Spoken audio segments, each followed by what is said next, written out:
I just want to thank you all for joining us tonight for this community update. And also at the end of the year, we had a very eventful year with everything that's been going on with the school closures. Now we're transitioning into the reimagining of this beautiful district, which is really just the polishing of the beautiful gem, right? Alum Rock Union School District. And we have some great updates for you, like Sergio mentioned. We had to call a special board meeting that I will be hopping off this Zoom call, and so will my assistant superintendent Teresa DeSales, assistant superintendent of business. So with that, I'm going to go ahead and just turn it over back to you, Sergio, so you can go ahead and just get going um, with the meeting. Here's the agenda, and Sergio, take it away. And thank you for joining us. Great, thanks. So today what we're going to do is we're going to go quickly over the proposed budget for 25-26. That was for your information. We're also going to be going into an update on transportation for the closed sites that are seeking transportation to their new school for the next school year. Also going to review the school leaders for the next school year. That was a piece of feedback that we got from last session that folks wanted to see who those leaders were. Review the current enrollment and what to expect for your school placements, and over the summer some things that are happening that are still available for students and just exciting updates. We're also going to close with Q&A as we've normally done. So we're going to go ahead and get started. I'll turn it over to Teresa de Sales and Business Services to provide the information on the budget. Good evening, everyone. I'm just going to quickly go over some highlights of our proposed 2025-26 budget. If you do want to hear the full budget presentation, you can go to our YouTube channel, Alum Rock TV, and look at the June 12th, 2025 board meeting. But I just want to let everyone know we are still deficit spending, but it is significantly reduced. Our projected deficit for next year is $9.4 million. Many of you probably remember a year ago, we were projected to deficit spend $20 million this year in 24-25 and continue that next year. But with everyone's hard work this year, we were able to get next year's deficit down to 9.4 million. Our enrollment projections are still expected to decline by approximately 300 students per year. The budget for next year and the next 2 years reflects the school consolidation and the fiscal stabilization plans. It also includes the planned consolidation of Adelante 1 and Adelante 2 onto the Fisher campus in fiscal year 2026-27. And I am very happy to report that Alum Rock is fiscally solvent for the next budget year and the 2 years after that, which you will see on the next slide. Okay, this is our combined general fund for the next 3 years. We call this a multi-year projection. We start our beginning fund balance, that's our savings account, with $36.1 million. We are projected to receive in revenues about $148 million. And our total expenditures, we're projecting to be about $157.4 million. So you can see the deficit spending of 9.4, right? So that means that we are still spending more than what we are receiving in revenues of $9.4 million. So that is why you'll see at the ending fund balance at the end of next year will be at $26.7 million.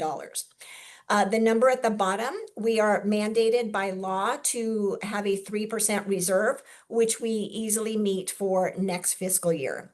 So we need to have at least 4.7 million, and we will end the year at 26.7. The following year, we start with that $26.7 million. Our revenues they just go down a little bit from 25-26 down to 147.5 million. Our expenditures are projected to be 155.5 million for deficit spending of $7.9 million in fiscal 26-27. That means our ending fund balance is $18.7 million. Again, we meet our reserve for economic uncertainty, the 3% of 4.6 million. Then the third year out for 2027-28, we start our fund balance at 18.7 million. Our revenues decrease that year because of the declining enrollment, so our revenues go down to 145.2 million. Our expenditures are roughly the same from 26-27 to 27-28 at 155.4 million. So we are deficit spending 10.1, close to 10.2 million in fiscal 27-28.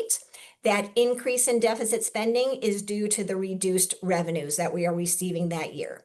So we are projected to end with our ending fund balance of 8.5 million. Again, we do meet our 3% economic reserve for uncertainty at 4.6, close to $4.7 million. So we are fiscally solvent for the next 3 years, although we are still deficit spending. So we do need to continue to look at ways to reduce and be more efficient in the coming years. Okay. That is my budget update, and I will now hand it over to Derek Zabaldo, our transportation manager, to give you an update on transportation. Oh, wait, sorry, Teresa, would it be okay we take questions just so that in case you need to go, because I know that you're one of the folks who has to go to that second meeting. So right now, just for right now, what we'll do is we'll take questions for the budget. So if anyone has any questions on the budget, please feel free to add it in the chat or raise your hand. Amanda, I see your hand raised. And let me go ahead and see if we can hear you. Hi, Amanda. I think I sent you a prompt to unmute if you can speak. Okay. We'll come back to you, Amanda. Is there another question that anyone has about the budget right now?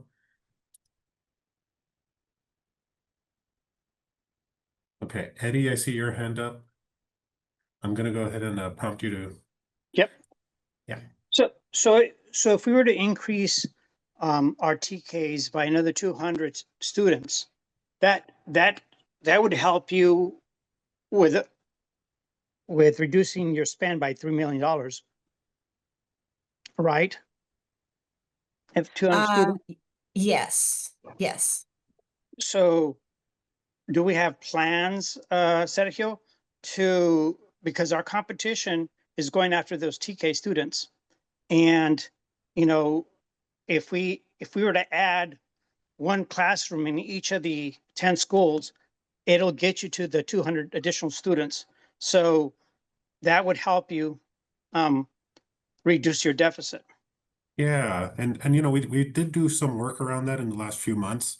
One of the biggest pushes that we had was our early learning department held what was a TKK enrollment event, where I think had an in-person session, invited families, promoted it over social media and through some paid advertisements to get families to come out. We had a great turnout that resulted in a great I guess turnover and enrollment from that session.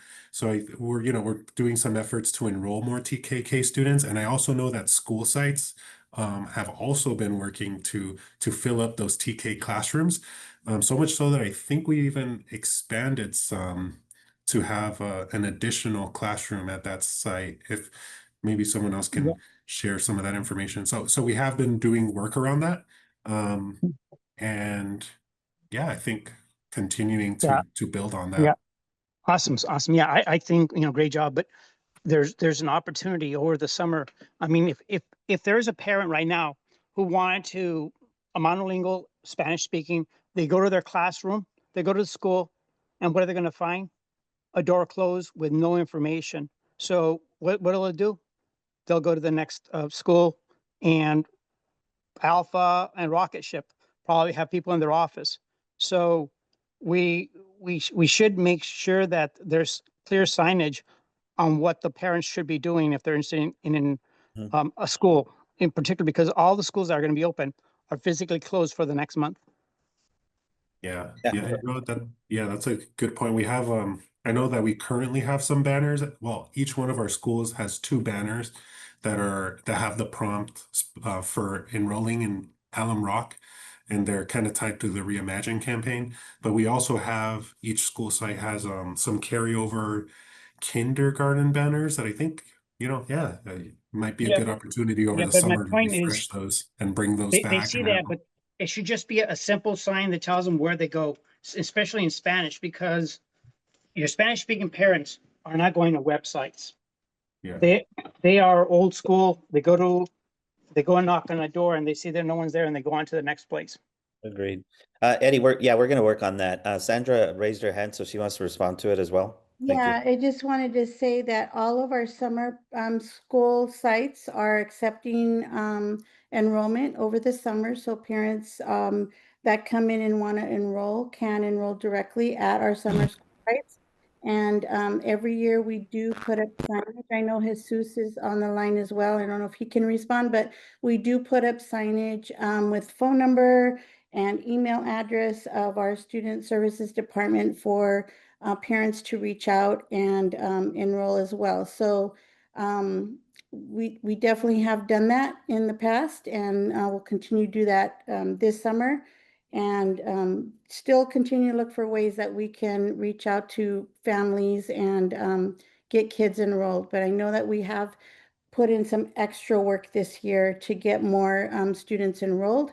And as Sergio said, we have, I would say, at least 4 schools where we have added either a TK or an extra kinder due to that outreach. And this will be continuing, Eddie. It's not something that we're just doing now. It's going to be something that we're continuing. We're going to refine it, streamline it. We want to improve, and so we appreciate your feedback. And yeah, we're going to move forward with it. So thank you. And we, I do just want to get us back to some of the questions about the budget, just because I know that Teresa is going to have to go soon.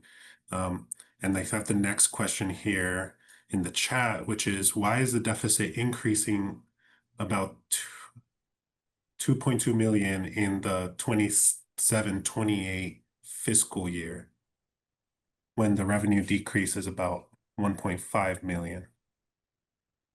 The revenue decrease is actually 2.3 million when I take a look at it. It's 147.5 minus 145.2. So it does tie out. This all came from an Excel spreadsheet, plus we entered it into a computation that we do. So all the numbers do subtract and add properly. So please take a look at your numbers. If you want to reframe your question, I'd be happy to answer it. And the next one here is about any background information on the decrease in enrollment. I think it is also related to the amount of money we get. Part of it isn't more competition. And I think you mentioned this a little bit, Teresa, in your comments, but is there anything you'd like to add?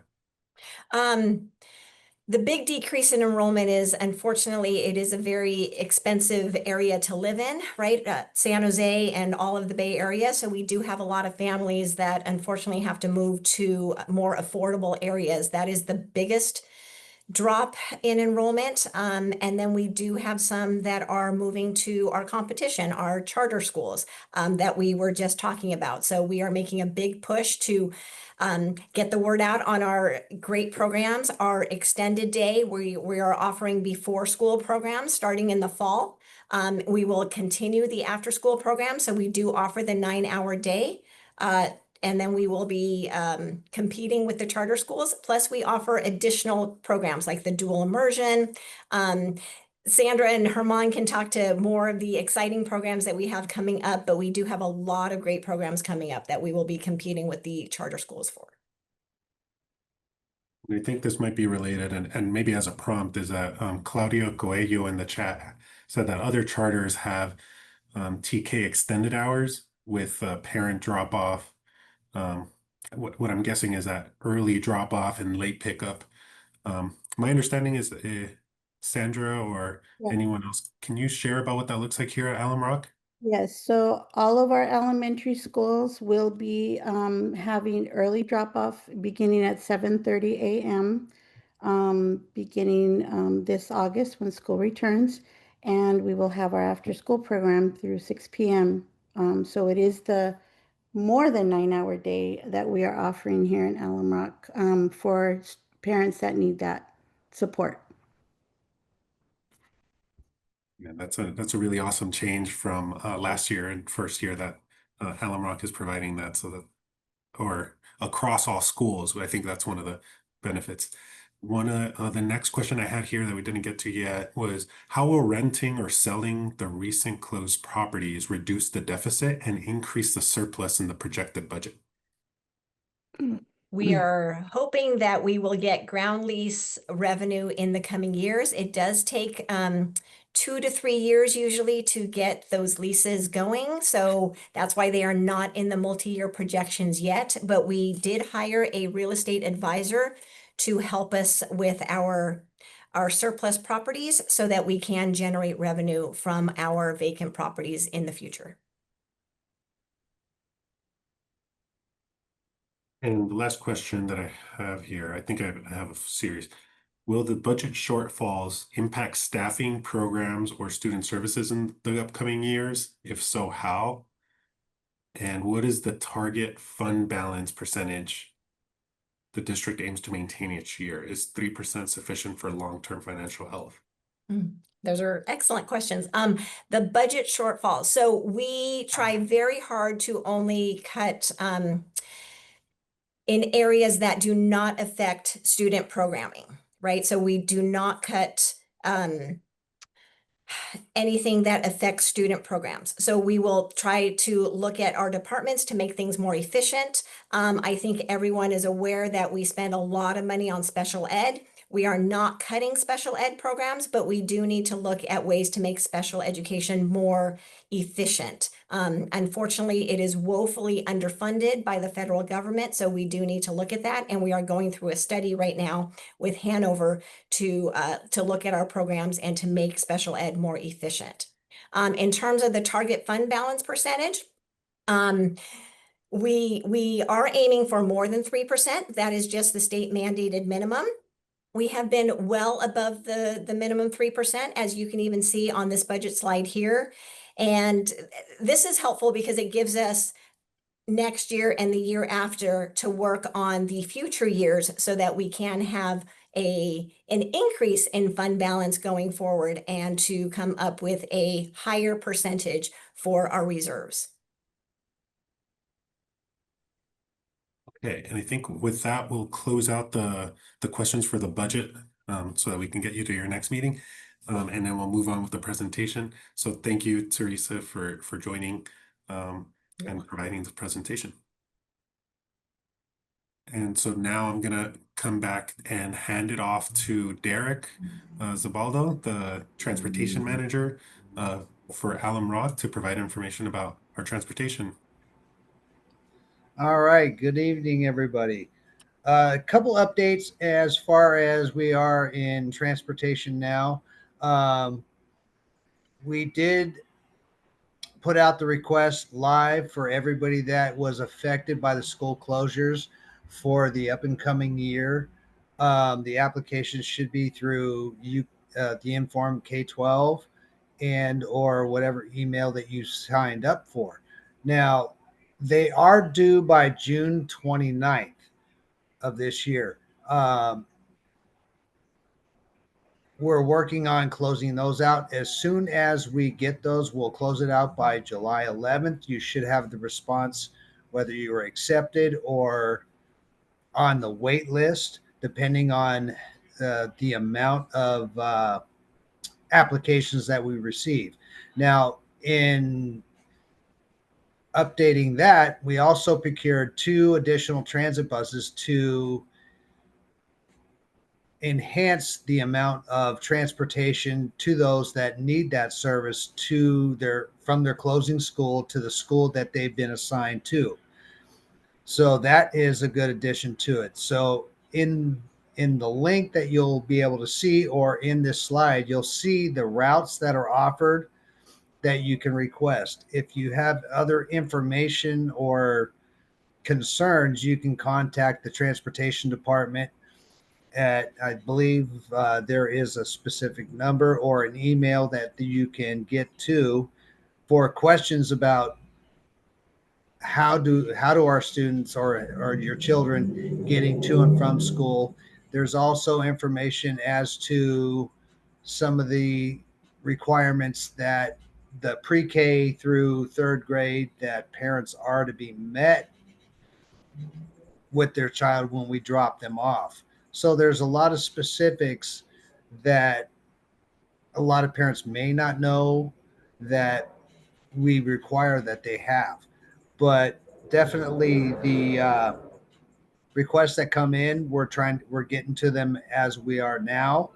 And you should receive a full response if you don't receive it within the next, let's say, not even 30 days. In the next, by July 11th, you'll have a response whether you are accepted to the transportation or you're on the wait list. Um, Again, they're the routes, they are set routes that there's no options to go from the, let's say, the school that you're headed to, let's say Hubbard. You're picked up from Dorsa, you can't go from Hubbard to Curitan. So the set options are set from where you're picked up in the morning, you're dropped off at your home school, and then you're brought back to your pickup location.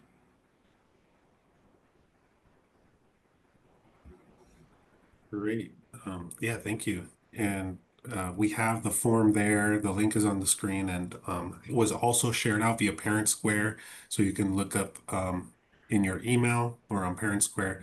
That was shared out with parents of affected schools. So this is only for the schools that are closing, to request that transportation to help alleviate the difficulties in the transition year.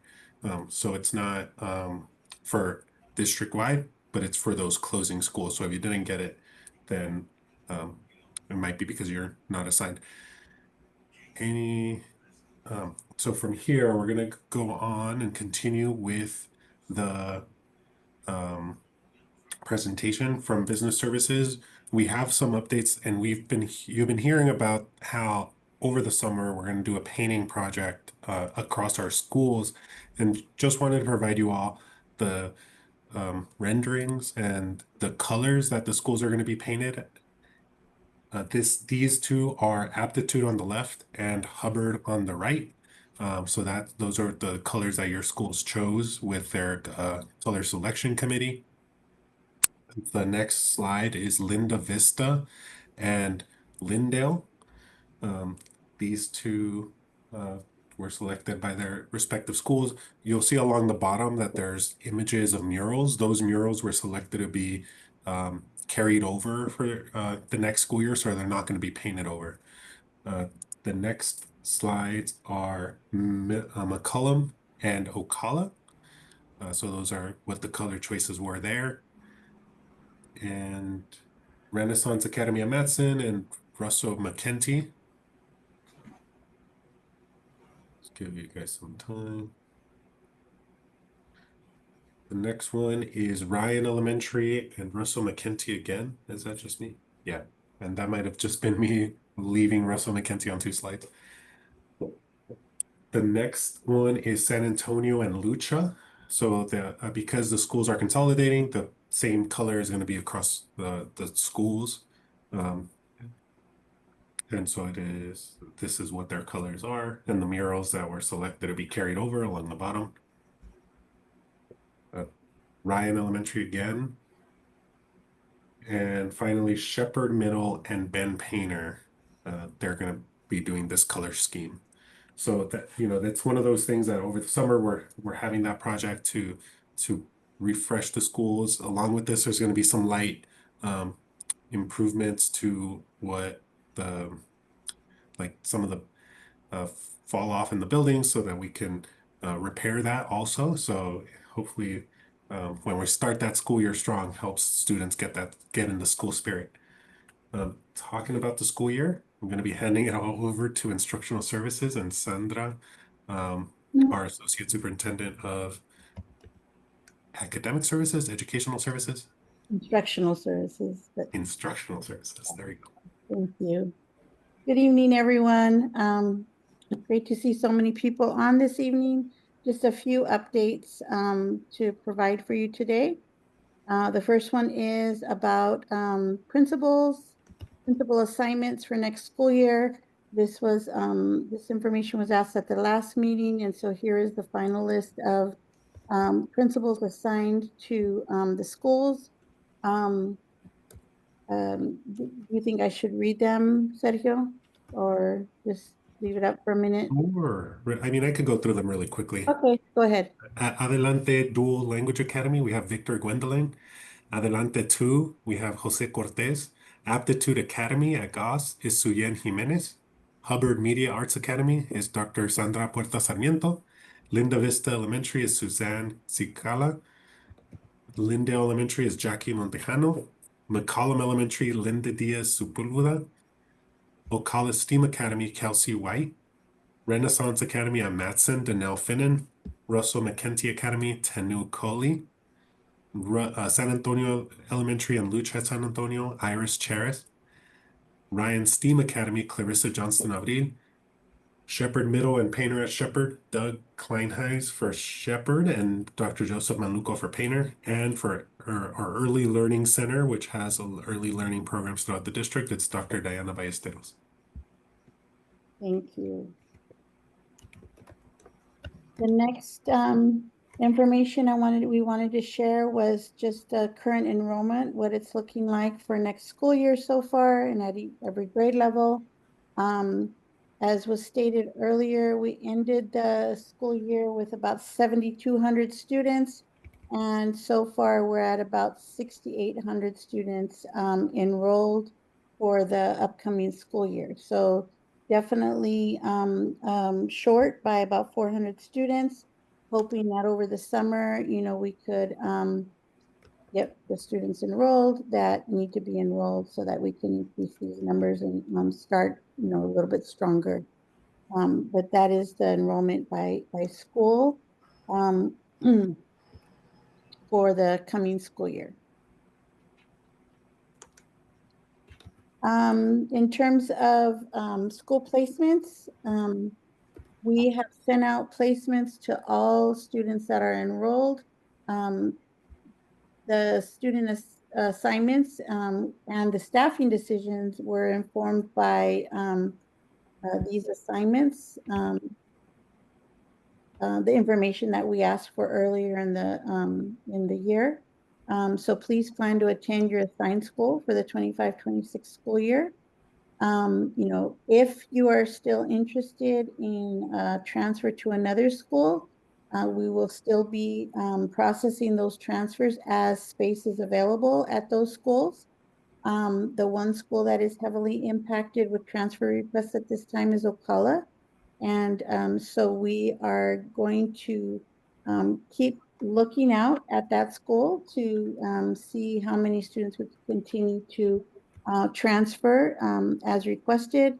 It is a highly requested school for families, and we're exploring different options to see how we can honor those transfers. So please understand if you do have one of those transfers in process that the pending application is not final until it is confirmed by our Student Support Services Department.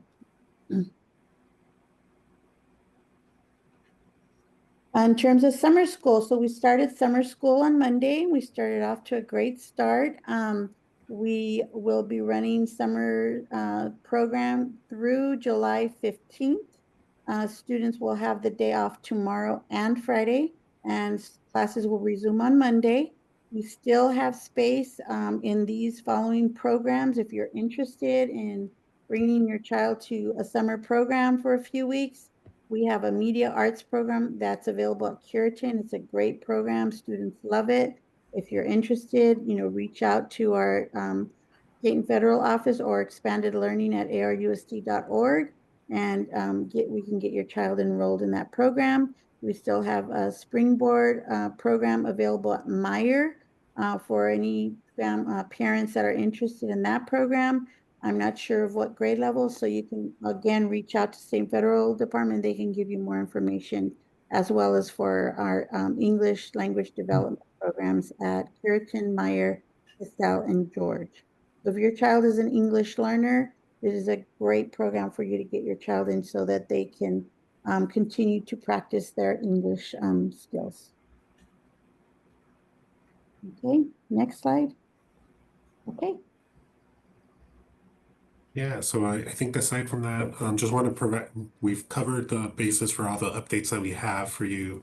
And want to provide our update for the next community update meeting, which is July 24th. We'll have more information about the coming school year next month. So you all can come back and join us and we'll provide you more information. We want to provide you information about that first day of school. Set it on the calendars. It's August 13th. 2025. We're looking forward to it.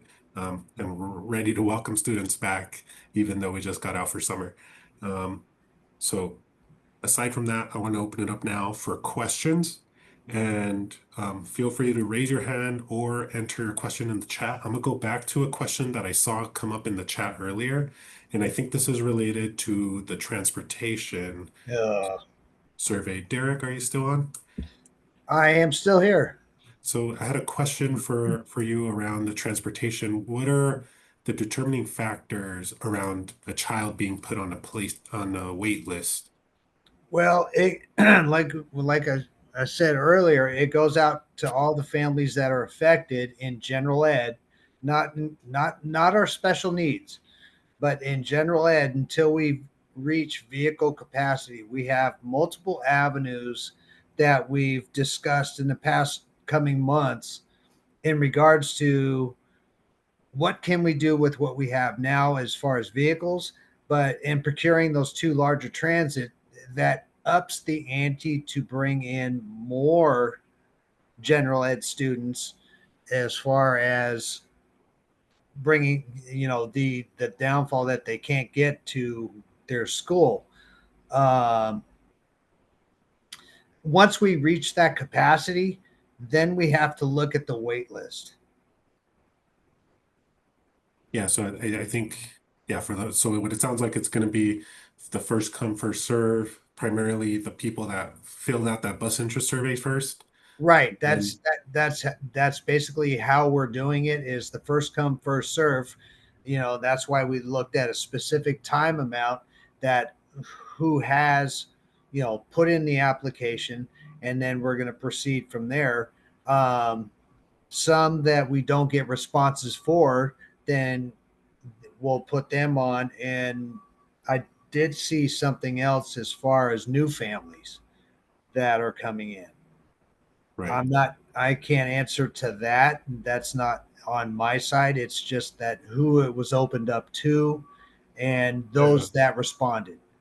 Yeah, and currently the bus routes again are for the folks who are at the school sites um, that are closing and were impacted and need to move over to a new school. It's Correct. The ones that are being rerouted to a new school. So that school that they were their home school, we have designated stops at those school sites, and we're going to be transporting them from that school site to their school that they will be attending, and then vice versa, from the school that they're getting out of back to that school that we picked them up from. yeah, and so a scenario is if a student's in fifth grade coming into um, leaving their elementary school, let's say Meyer, and they're trying to, and if they're leaving, even though it might be impacted by the closure, that fifth grade student wouldn't have been impacted because either way they're going into middle school outside of that school. So there's not a route specifically for them. And like in that case, you wouldn't apply for the Fisher route to the middle school. But it's more for students, as an example, from Hubbard that were middle school students. The middle school program is changing. So the Hubbard to Ocala route is being provided to those middle school students impacted for that transition year. Correct. Correct. Okay, so let me see if I want to say there was another question. Fifth grade. Yeah, I see the fifth grade to Meyer. Okay, I think that might be the only question right now that I see about busing. I'm sure we'll come back to it. But, and then also the new families wouldn't qualify because they wouldn't have been impacted by the closure. So if you're just enrolling, unfortunately, that service is primarily for the families impacted.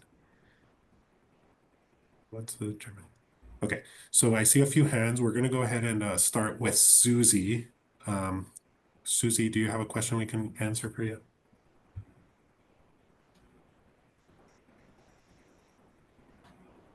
Hi, Susie, can you hear us? Yes, sorry, I was muted and I was talking.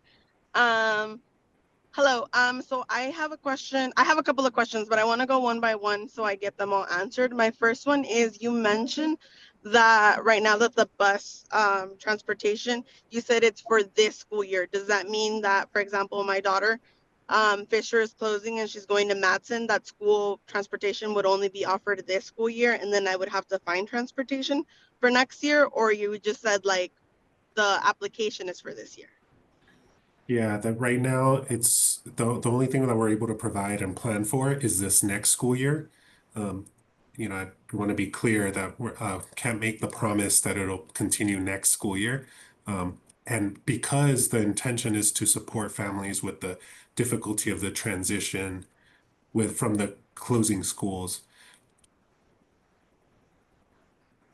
Okay, then after that, then I had a comment if that was the answer, because according to like the state laws, if a school is to be closed and a child has difficulties getting to a school, and we belong to a district, it's the district's like obligation to find a way for the children to go there because we didn't ask for our school to close. So that's just another comment just for you guys to think about that if it's only for the first year. And then my next question Unfortunately, would be, I don't have legal counsel on the call, but I will okay, take that. I'll take that feedback and run it by the yeah, team. But thank you. Thank you for sharing that information. yeah. And then the next one is regarding the painting and the lights that Dr. Sarda was talking about.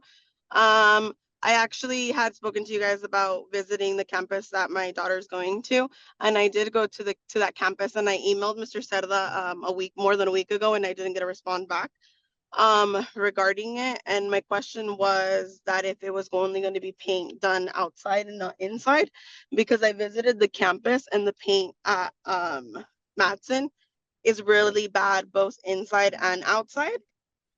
And I was just wondering, will you guys also take care of that before the school comes in? Because like you guys are saying, we're trying to compete with these starter schools and we're trying to compete with these other schools, and you guys are focusing on academics. And I get it, like, yeah, academics are a big role, but if you were to walk into one of those classrooms and you see the painting, they took me into the gym, they took me into the lockers, they took me into all of that. Like the painting, the first thing that you walk into is the office. The office, like the doors, like they're all dirty, the signs are all crooked. Then I walked into the office, the paint from the office is falling off. If I were a parent and I didn't have to switch my child and you were like, do you want to come to this school and you want to come to this other school, I wouldn't have chosen this school. But Renaissance, like the model that they have, I really love it and it really works for my daughter. And that's why I'm deciding to like keep her in the district. But it's hard when you're trying to convince new families. If I were a new family, honestly, I wouldn't have said like, you know what, I'm going to transfer my child into the district. I would have been like, let me look elsewhere. But just because I like the Renaissance model is that I am like, okay, like I want to try it because the cohort model works for my daughter. And that's a really big concern to me when you guys are saying like Ocala has all these people that are interested. It's also, you look at their campus and you look at the campus, the options that you're giving us, it's Yeah. a little tough. And I emailed Mr. Cerda about my concerns and I didn't hear Susie, yeah. anything back. Yeah, And it's Susie, why and I I think want to yeah. I think bring I it hear up. you. What I think I understand your question, and I'm trying to also look at other folks who also have questions. But what I understood your question to be was whether, along with painting the outside, we're looking at how facilities conditions are district wide, and including the interior of the classrooms. Was I understanding that question right? Yeah, like I want to make sure that I get it that the outside needs to look presentable, but the Yeah. kids are not learning outside, they're learning inside. So is that also going to be presentable? Yeah, I hear you. And recently, so on that, recently the board approved our new senior executive director of our bond program and facilities. As you might have heard, our recent bonds, our most recent bonds person left the district and they got hired on by another district. So the board recently, I think it was maybe a month ago, hired on our new bonds chief, the senior executive, and he's been working on creating the conditions to improve our campuses. And when what I'll do is for the July meeting, bring some more information and have him join us so that he can speak to some of the things that we're going to be doing to get to the better conditions. Because I know that he and along with Superintendent Serra really care about the conditions that our students are learning in. And which is why, this first step was doing the painting outside. I do know that we're also doing the repairs in places, and our bond program has things that are an example is one of the big projects that is being done is to hopefully no one's eating dinner, but it's to the sewage systems at schools, because that is going to help make sure that our restrooms are running smoothly and not creating a bad condition for the students as they're using the restrooms. So that's one of the projects that we're not highlighting as much, and I imagine, and I know there's a lot of other projects that I think we can provide some information on next month. I think that. Yeah, I just want to make sure, because I don't know. It's just like bothering me that here at Fisher, the school is well painted. There's murals everywhere you look. The classrooms are very nice. And then I'm sending her over there and it's like, it's a little hard. Like I said, if I were a new family coming in and you're trying to sell this school to me and I didn't know about like the program, I would have said no to you. And Yeah. if we're trying to get more students in, then we really need to work on that. Yeah, and I do know that the superintendent was following up on your, because I think at the last meeting you were talking about the field condition at Yes, Fisher. and I did want to say thank you about that, because when I visited her, she did tell me that the day before I visited that he had gone and he had looked at the track. So I appreciate him going out there and like looking at the track. And that's exactly why I emailed him like after I finished my tour, my concerns regarding the other things, and I didn't hear anything back. So then I was like, I'm gonna bring it back at the meeting because I haven't heard from him. Yeah, and it's one of those things that as much as like we would love to be able to fix or we're working to fix it all, but we're trying to do it in a systemic way where along with the Fisher community, we also get to do it at Ocala, we also get to do it at Shepherd, we also get to do it at Russell McKenty, and that's where I think I want to have more information from our new bonds chief to help provide some of that context, because yeah, there's a lot Okay. of great things happening outside of just painting, but it just so happens that that's probably one of the better things and most clear things that you guys will see, just because the sewage part and then some of the repairs that are happening behind the scenes might not be as interesting. But thank you. So Okay. is it okay Yes. Thank you. if I go to a few others and come back to you if we have time? Yeah, that's fine. Thank you. Okay, thank you, Susie. So let's see. We have a few hands up. Thank you all for joining. And I'm gonna go ahead and go with Aricelis Flores. Aricelis, can you hear us? Hi, Aricelis. Aricelis? Okay, Aricelis, I'll come back to you. I'm gonna go to Veronica. Uh, Veronica, can you hear us? Yeah. Yes, I can hear you. I just Okay. had a question regarding the schools that are closing the neighborhoods around. Um, how are parents supposed to know that, I think that it's a great catch for the charter schools to be like, hey, do you know that, your school is closing, especially to new incoming TKers or just new enrolling families, giving them that. And there is no information, right? And y'all said that you're not providing busing either for the new families either. So how is that advertising happening to make sure that we keep the families that are in the neighborhoods that the schools are closing engaged into the new schools that pertain to their zip code or around their area, or give them a choice of schools that they can choose from as well? Yeah, so I think if Jesus, if I can lean on you to answer some of the questions around how we're still doing transfers for families that are requesting for a different school.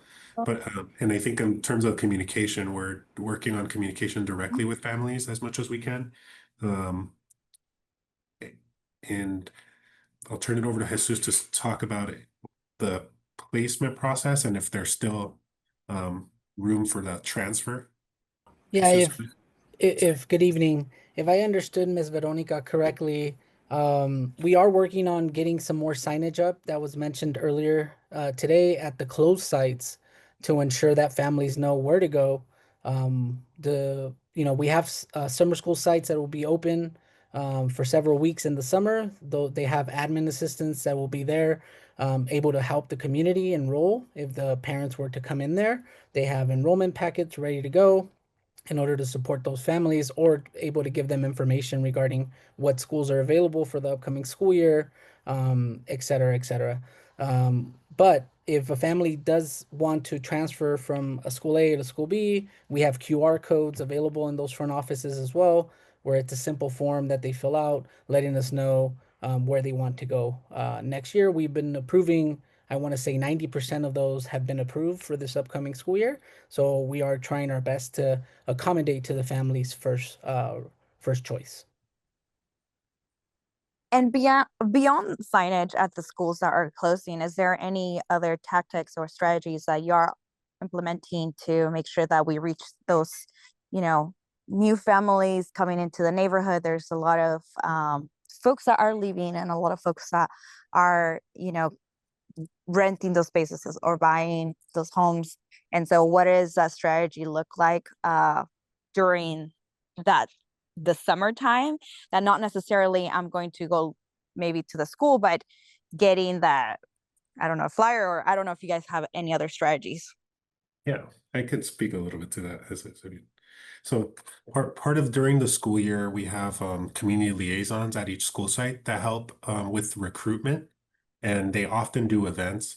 And that's during the school year. So I think over the summer, they are also off on the summer. So we don't have that direct recruitment always in terms of going to events, having the flyers.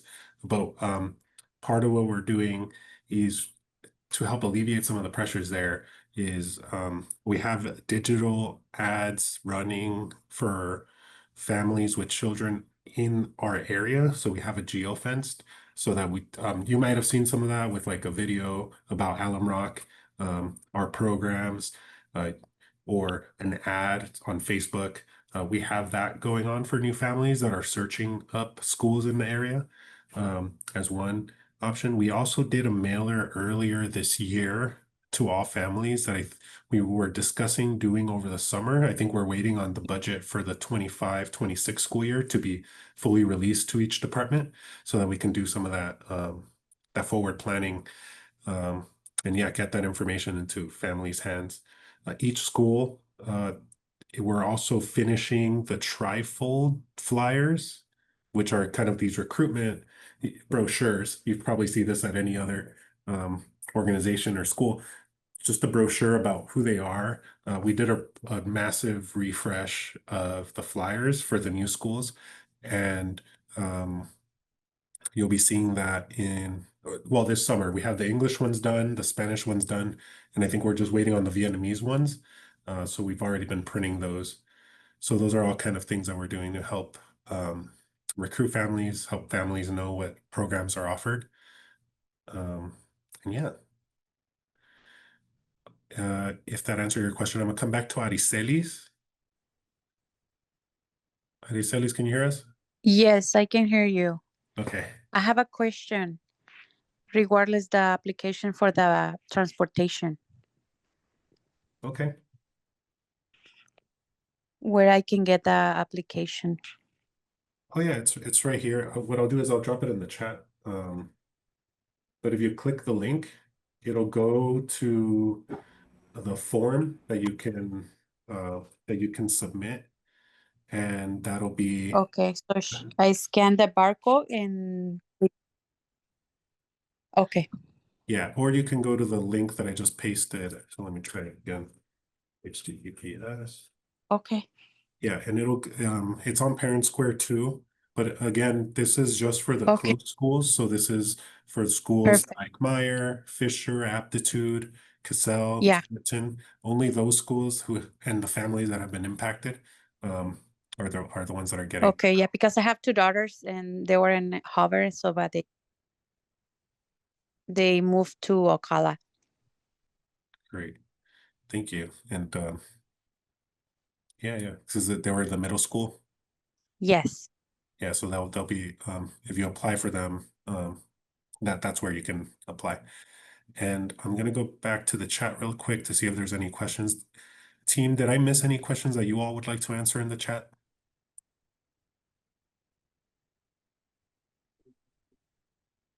I have one about school uniforms colors. Do we have information about when families will know what those school uniform colors will be next school year?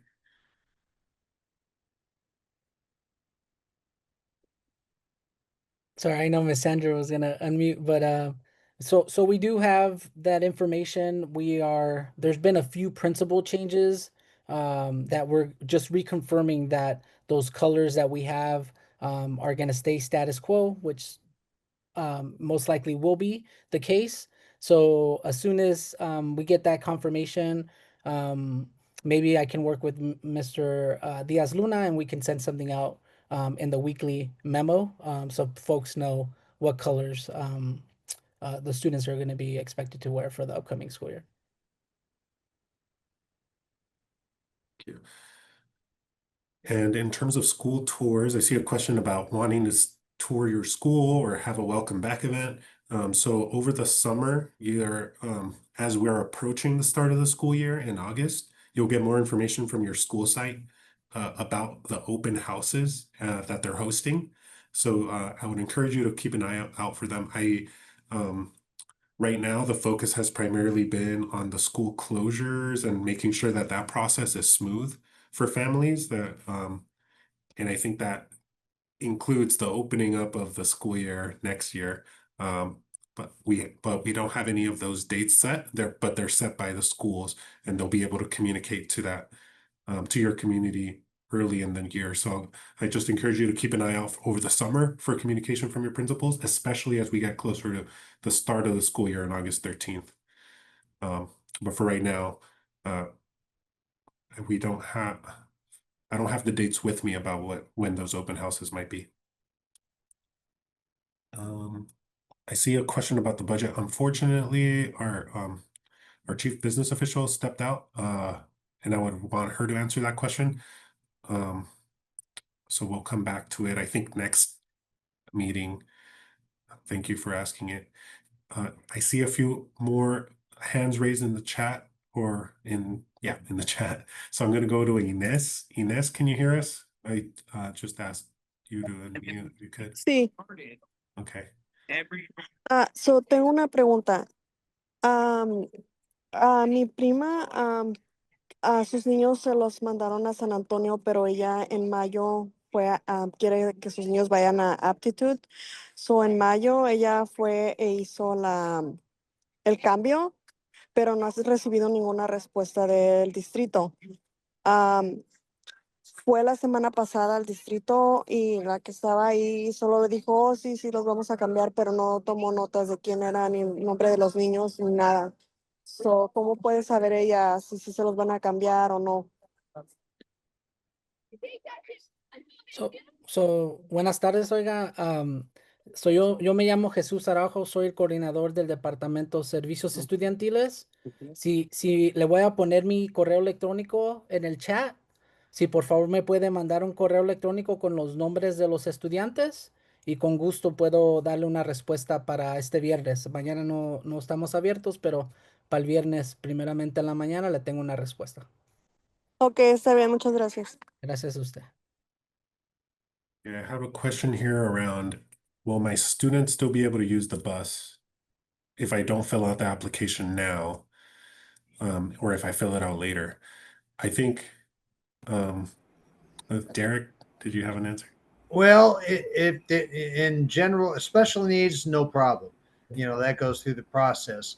as far as the home to school, it doesn't hurt to fill out the application and send it in, and we'll send a response whether there's openings or not. So yeah, they can fill out the application regardless of time.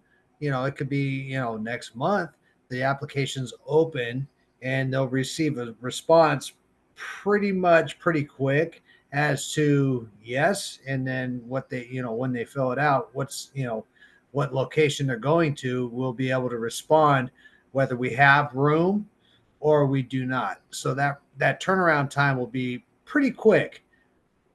If they, let's say they start towards the beginning of the school year, we'll have a pretty good idea, and they'll get a pretty quick turnaround response as far as whether they do or they do not get accepted. So I just want to piggyback on that, Derek. Sure. It is highly recommended that families complete the application as soon as possible. We are taking them on a first come, first served basis. In other words, the applications are dated when you submit them, and they're going to be prioritized as such. So we're prioritizing the first group of the families that completed the survey initially, and then we're going by date of submission. So please, it is important of when you submit it. The longer you wait, it may be that there may not be space at the time, and you may be put on a wait list. So I recommend, if you're able to, please complete it as soon as possible. Okay, and I think we have about 3 minutes left. And I think one of the things I just want to encourage you all to know is that over the summer, our school sites will be, for the most part, closed, but our school district office will be open. You can go ahead and give us a call. Monday through Thursday is when we'll be open. We can answer your specific questions, especially I see a lot of questions are specific to students today. A lot of folks were asking about their specific student. There, I encourage you to just reach out to us via phone at the district office so that we can route you to the appropriate department to take your request. And so thank you all. And in terms, other than that, I just, Sergio, there is one parent that asked the first day of school. Her daughter was at Dorsa, and she was moved to another school. She doesn't know what day school starts. So can you repeat that again, please? yes. The first day of school is going to be August 13th, 2025. So it's going to be the 13th of August. So we're definitely looking forward to welcome students back. And our next update meeting is going to be on July 24th with more information about a few weeks before school starts. So thank you all for joining today. And I know we didn't get to all the questions, but we appreciate you joining, and hopefully we were able to answer as much as we could in this hour.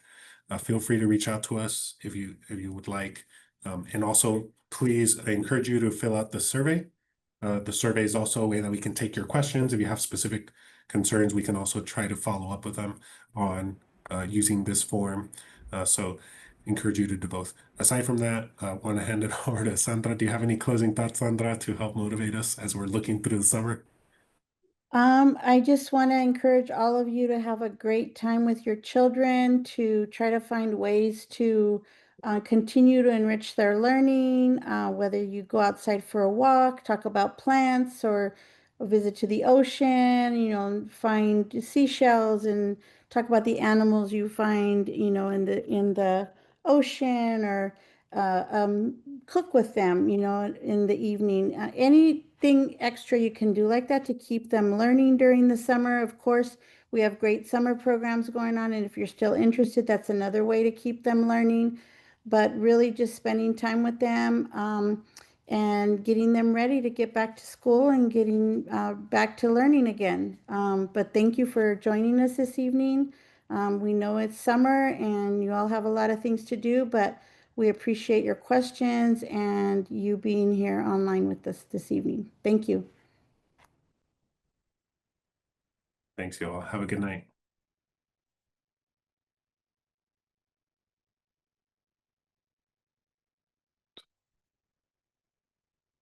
Good night, y'all. Thank you, Carlos. Thank you. Good night, y'all.